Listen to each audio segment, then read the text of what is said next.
Olá, meus irmãos, minhas irmãs, tudo bem? Para mim é uma alegria revê-los através de mais um estudo da Palavra de Deus. Eu gostaria, antes de iniciar esse estudo, de convidá-los para uma oração. Senhor Deus, muito obrigado por nos dar mais uma oportunidade de estudar a Tua Palavra. Nos conduza durante o estudo, Senhor, nos dando pleno conhecimento da mensagem que Tu envias para todos nós e, principalmente, nos oriente a cumprir com esses ensinamentos e também termos condições de ensinar aqueles que estão à nossa volta. Conduza os nossos passos, conduza os passos de todo o Teu povo, para que como igreja e como indivíduos possamos cumprir com a missão que Tu nos tens confiado. É o que te pedimos, agradecidos em nome de Jesus. Amém, Senhor. A lição de hoje, enfrentando oposição.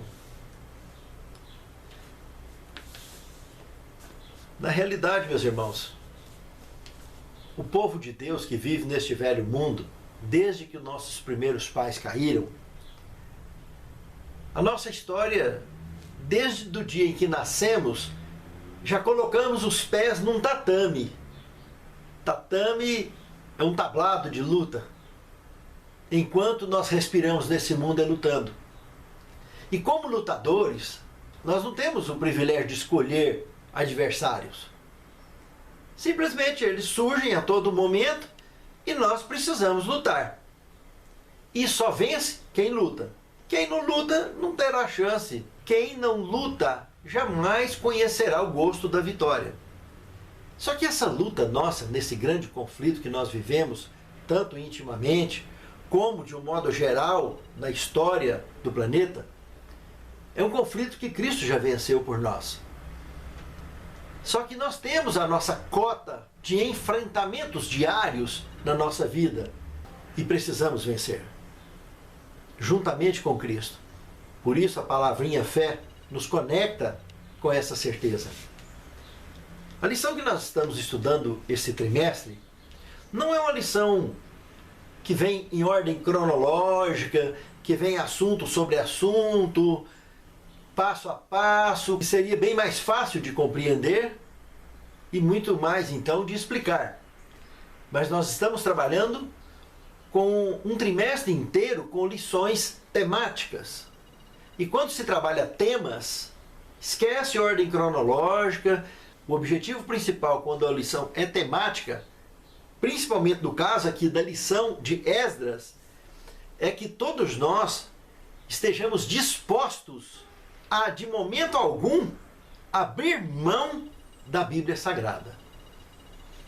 Precisamos muito trabalhar a leitura dos livros respectivos ao tema que estamos estudando, ou no mínimo os capítulos desses temas serem estudados. Porque para que nós possamos não só compreender, mas praticar e poder ensinar aqueles que nos cercam para o cumprimento da nossa missão, para entendermos esse tema e podermos não só entender, mas praticar e também ensinar, precisamos de encarar um desafio histórico, ter conhecimento histórico, não só do relatado na Bíblia, mas secular também, porque isso nos traz paralelos em histórias dessa época que talvez não tenha no relato bíblico, ter conhecimento teológico, e qualquer bom estudioso da Bíblia Sagrada terá esse embasamento, não precisa ser graduado em teologia. Todos os servos de Deus de todas as épocas, como autodidatas, se tornaram teólogos. E esse é o caso aqui. Então, como eu disse, desafio histórico, desafio teológico e desafio devocional. Tirar a aplicação desses temas para a vida prática dos nossos dias. Isso é fundamental. Desenvolver, através do auxílio do Espírito Santo, essas habilidades ao estudar uma lição temática como essa, especialmente, que estamos estudando esse trimestre. Para isso, o verso principal que temos hoje, Esdras capítulo 5, verso 5, diz o seguinte: Porém, os olhos de Deus estavam sobre os anciãos dos judeus, de maneira que não foram obrigados a parar, até que o assunto chegasse a Dário e viesse a resposta por carta sobre isso.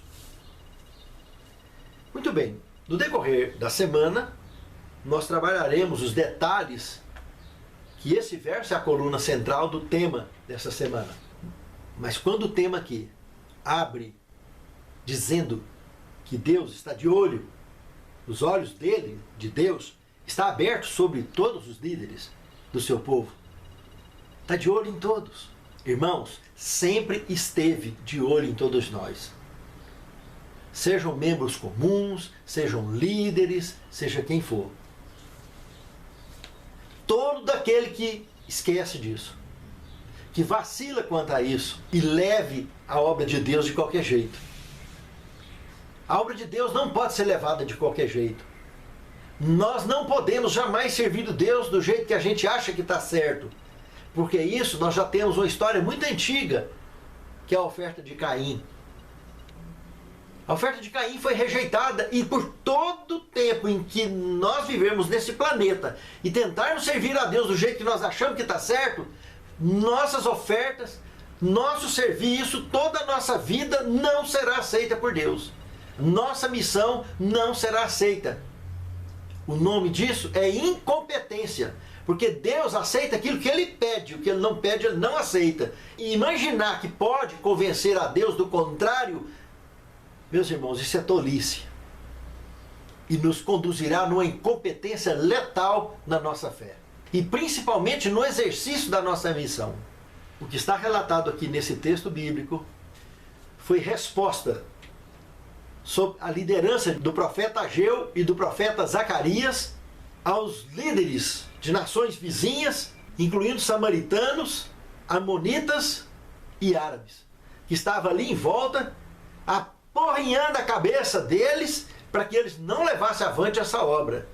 E lá do outro lado, da além do Eufrates, também tinham governadores de regiões persas fazendo o mesmo trabalho. Por trás de tudo estava quem? Satanás, tentando inibir o avanço da obra de Deus. Mas, como veremos, e já podemos notar aqui nessa resposta, que eles não baixaram a guarda e continuaram trabalhando, dispostos a dar a vida para a conclusão da obra. Mas, infelizmente, uma andorinha sozinha não faz verão. Os demais judeus que estavam ali precisavam ter esse mesmo espírito que deu essa resposta a esses governantes vizinhos. E nós vamos ver aqui que foi muito duro para que Neemias conseguisse levar a finalização desse trabalho, porque esse desânimo todo aqui, esses embarques, essas tentativas de sabotarem a missão que Deus tinha com relação à reconstrução da cidade, era intensa, foi intensa e durou nada mais, nada menos do que 80 anos. Veja, o cativeiro durou 70. E esses embates de oposição aqui duraram 80 anos. Desde que saíram da terra deles, que a cidade foi destruída, gastaram 150 anos para poder iniciar a reconstrução que definitivamente concluiria com a obra. Isso só se daria no ano 457 a.C. Coisa incrível, irmãos. No segundo tema, inicia-se a oposição. Esdras capítulo 4, verso de 1 a 5, nos conta um relato que esses indivíduos, inicialmente, esses camaradas que estavam ali tentando inibir, eles usaram inicialmente uma estratégia. A estratégia deles foram de se fazerem amigos dos judeus e se oferecerem no serviço de reconstrução. Mas notem que no verso 1 do capítulo 4 de Esdras, tem uma palavra pesada ali. Porque para estar escrita essa palavra, a palavra adversário, Esdras sabia exatamente o que estava correndo por trás dos bastidores. Deus já tinha revelado a esse seu servo as intenções desses falsos amigos, falsos ajudantes. Por isso ele usou o termo adversário. Irmãos, e com adversário não se iluda. Adversário é com quem você luta, não é com quem você brinca. Você brinca com parente, você brinca com amigo, você brinca com quem você conhece. Mas com adversário você jamais brinca. Com adversário, ou você se cala e segue em frente à sua vida, ou você encara e luta. Não tem outra forma. Se brincar com o adversário, vai se dar mal todas as vezes. Pense nisso, amado irmão. Pense nisso, amada irmã. E não se esqueça que o maior adversário que nós temos são as trevas, é a mentira, é o preconceito, a falsidade, a mentira. E existem muitos portadores desses atributos das trevas dentro da igreja. E é muito difícil de escapar em meio de muitos lares sobre a face da terra. Esses mesmos atributos letais para a nossa fé. E precisamos o tempo todo estar conectados com a luz, vivendo na luz, para que todos os dias ao amanhecermos estejamos sempre dotados do poder de Deus para sermos vitoriosos no conflito do dia a dia, na batalha de cada dia. Pense nisso, amado irmão. Pense nisso, amada irmã. Lembre-se que esses adversários aqui, basicamente, o principal deles é sangue irmão, samaritanos. Lembra que as 12 tribos de Israel, quando houve a divisão há muitos anos atrás, entre os 2 filhos de Salomão, os samaritanos, eram 10 tribos que compunham a região samaritana. E só 2 tribos, Benjamim e Judá, que passou a compor as tribos judaicas. Esses samaritanos que estavam aqui eram remanescentes de uma civilização que já tinha perdido a soberania nacional há muitos anos. Tinham sido espalhados sobre a face da terra. Por favor dos impérios dominantes da época, tinha sobrado esses gatos pingados aqui, que estavam por ali agora, só tentando sobreviver ali na região. E agindo, infelizmente, como adversários, que é o que mostra o texto bíblico de Esdras, capítulo 4, o verso 1. Eles estavam aliados aos amonitas, eles estavam aliados aos árabes, eles estavam aliados a governadores da além do Eufrates, e estavam dispostos a qualquer coisa para não ver os judeus prosperarem com a reconstrução da cidade, do templo e dos muros. Por isso foi rejeitado a ajuda deles, porque Esdras, iluminado pelo Espírito Santo, sabia que na realidade o desejo deles, o intento deles, era pura sabotagem. Por isso que nós temos que sermos simples como as pombas e astutos como as serpentes. Foi assim que Jesus nos orientou nos seus dias, que ele também, e a igreja primitiva foi vítima da liderança da igreja daqueles dias, aliada a governos pagãos, a governos que trabalhavam para as trevas. E todos conhecem a história do cristianismo. Todos sabem o que é ser um cristão de fato nos dias em que vivemos. Pense nisso, amado irmão. Pense nisso, amada irmã. Terceiro tema, os profetas encorajam. Estudando Esdras, capítulo 5, verso de 1 a 5, aqui podemos notar claramente a presença do profeta Ageu e do profeta Zacarias. 2 baluartes de fé naqueles dias que vieram e pegaram na massa da construção ali, literal, mas justamente para agirem como guerreiros do Senhor, como servos de Deus, dispostos a encarar qualquer parada, mas para levar essa obra avante. E a base da motivação deles para com todos que estavam trabalhando naquela construção ali, e como resposta a qualquer adversário que se aproximasse tentando fomentar desânimo, era uma só: a história da experiência de Deus com o seu povo em toda a história passada. E foi muito duro para que Neemias conseguisse levar a finalização desse trabalho, porque esse desânimo todo aqui, esses embates, essas tentativas de sabotarem a missão que Deus tinha com relação à reconstrução da cidade, era intensa, foi intensa e durou nada mais, nada menos do que 80 anos. Veja, o cativeiro durou 70. E esses embates de oposição aqui duraram 80 anos. Desde que saíram da terra deles, que a cidade foi destruída, gastaram 150 anos para poder iniciar a reconstrução que definitivamente concluiria com a obra. Isso só se daria no ano 457 a.C. Coisa incrível. Como Deus foi com eles em grandes obras, em grandes feitos, e ali não era diferente. Por isso eles não deveriam baixar a guarda em momento algum.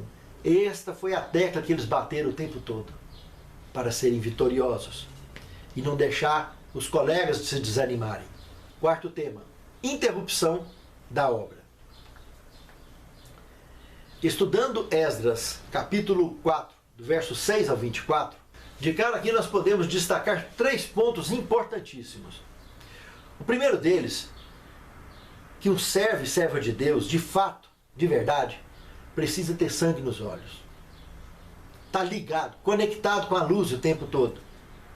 Não ter medo da verdade, não ter medo da palavra de Deus. Só assim seremos verdadeiramente soldados, guerreiros, destemidos do exército de Deus aqui na terra. Isso é o que estava sendo promovido pelo servo de Deus daqueles dias. Zorobabel foi assim, Esdras, Neemias, Ageu, Zacarias, dentre outros mais. O segundo ponto a ser destacado aqui é que o medo, esse é letal.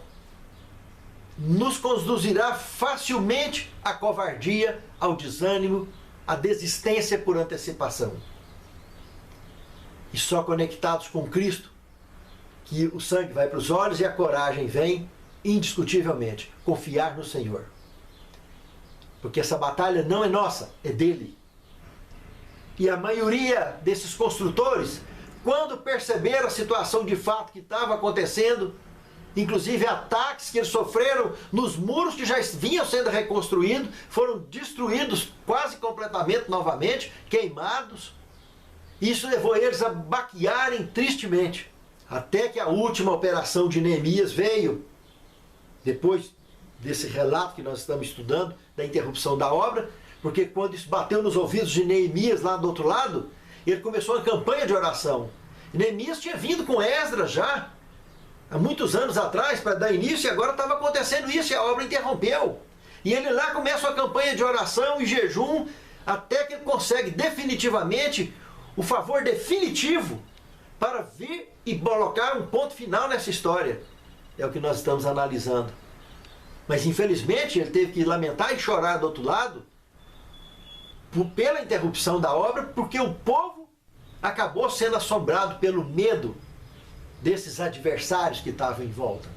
E é engraçado que esses medrosos, essa turma da frouxidão, fica tentando relacionar, ao invés de otimismo, é pessimismo. Ah, não, porque não era a hora. Não devia nem ter saído de lá. Devia ter ficado lá. Já ficou 80, fica mais 50, mais 180 e pronto. Esses indivíduos medrosos ficam arrumando desculpa para se fortalecer no medo e nunca conhecerão o gosto da vitória.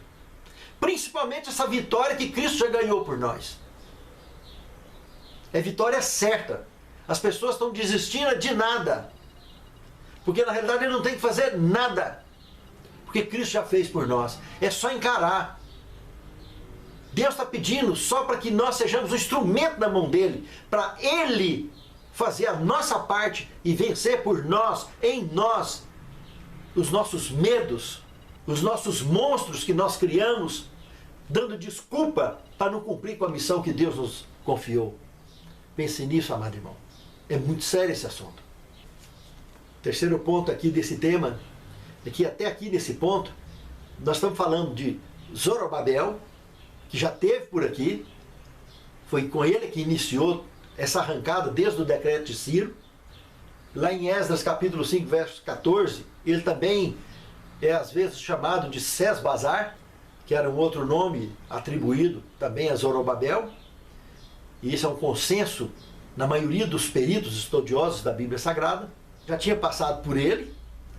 Neemias e Esdras já tinha passado junto em parceria ali.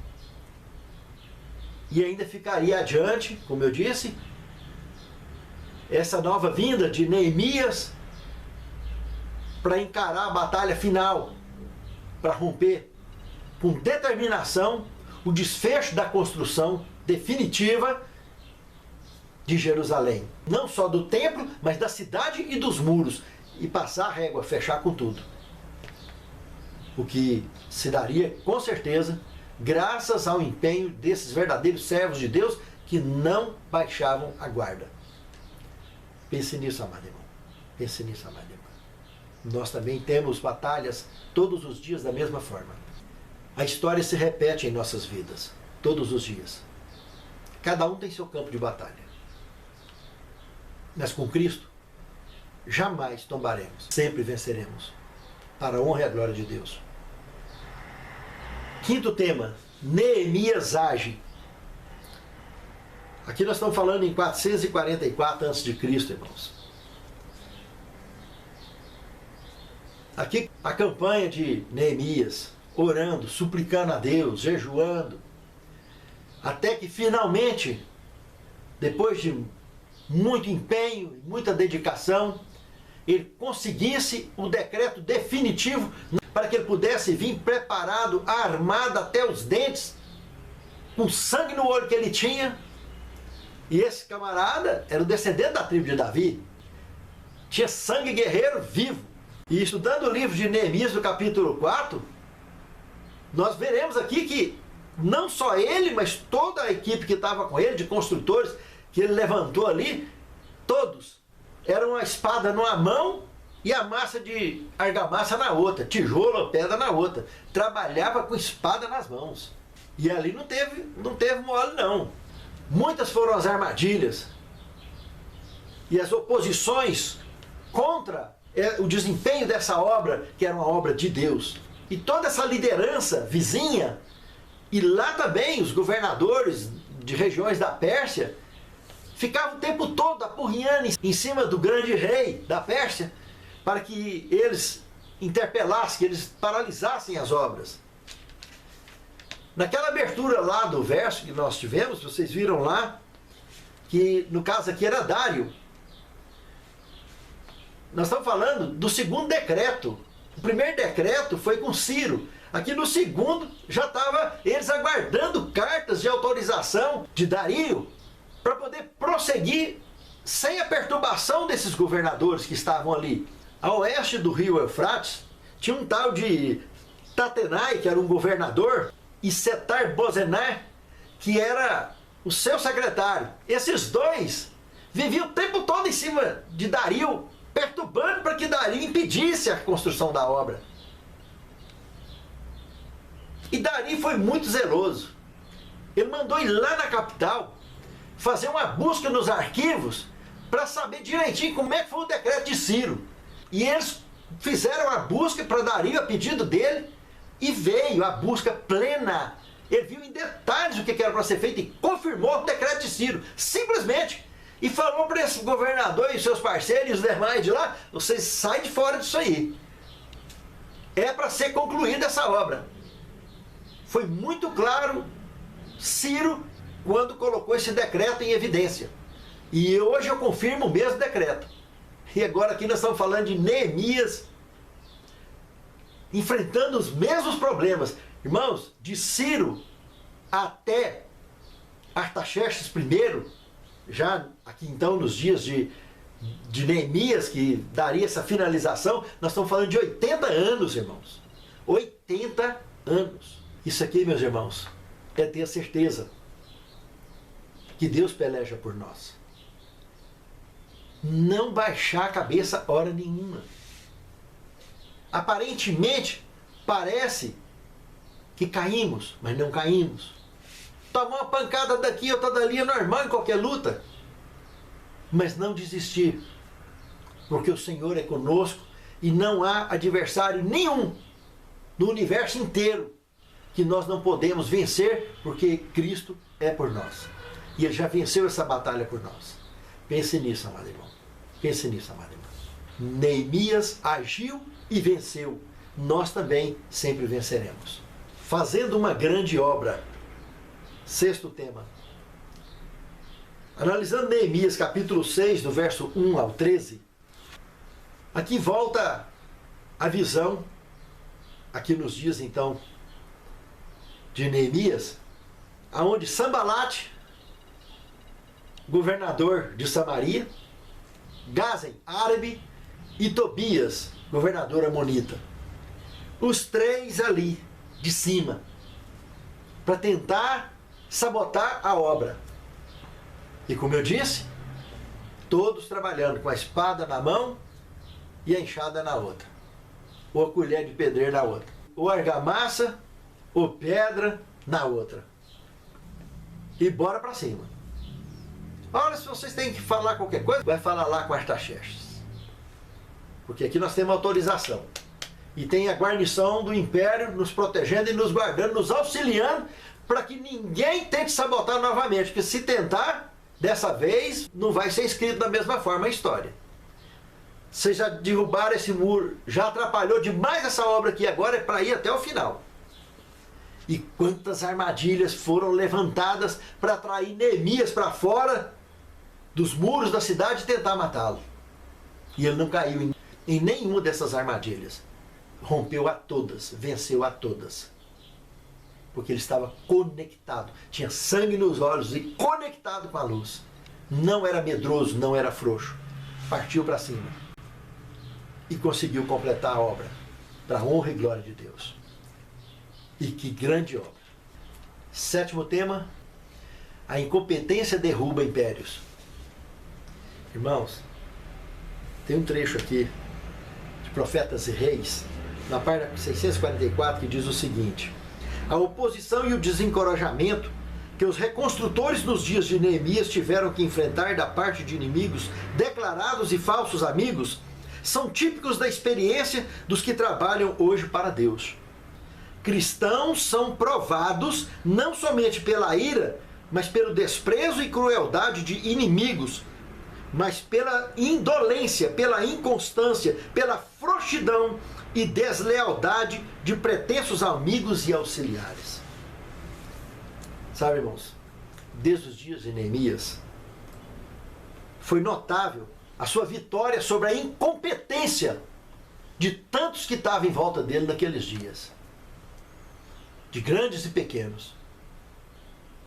E Neemias conseguiu vencer sobre a incompetência de seus contemporâneos. De muitos e muitos deles. Nós estamos falando de 80 anos. Eles ficaram 70 no cativeiro, agora já tinha 80 que estavam tentando voltar para lá e arrumar e nada de conseguir completar. Não se conectavam com a luz. Mas por frouxidão. Hoje em dia, meus irmãos, muitos lares são formados por famílias desprovidas da realidade plena da vida, mas totalmente dependentes de uma realidade virtual. Filhos educados virtualmente, pais e filhos conectados virtualmente, mas não estão conectados na alma, não estão conectados no olho, na fé e na jornada rumo ao céu. São muitos lares, meus irmãos, que se tornaram vítimas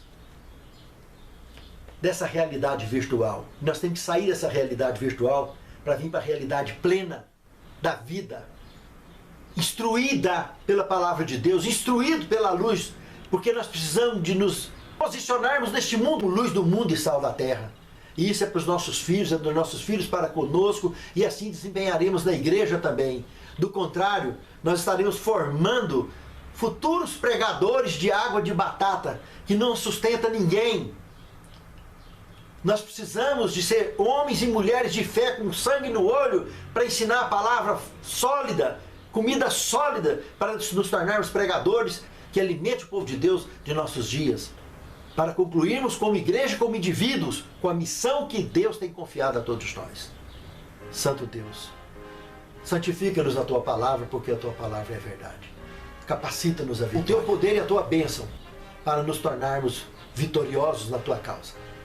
É o que te suplicamos, agradecidos, com perdão de nossos pecados, em nome de Jesus. Amém.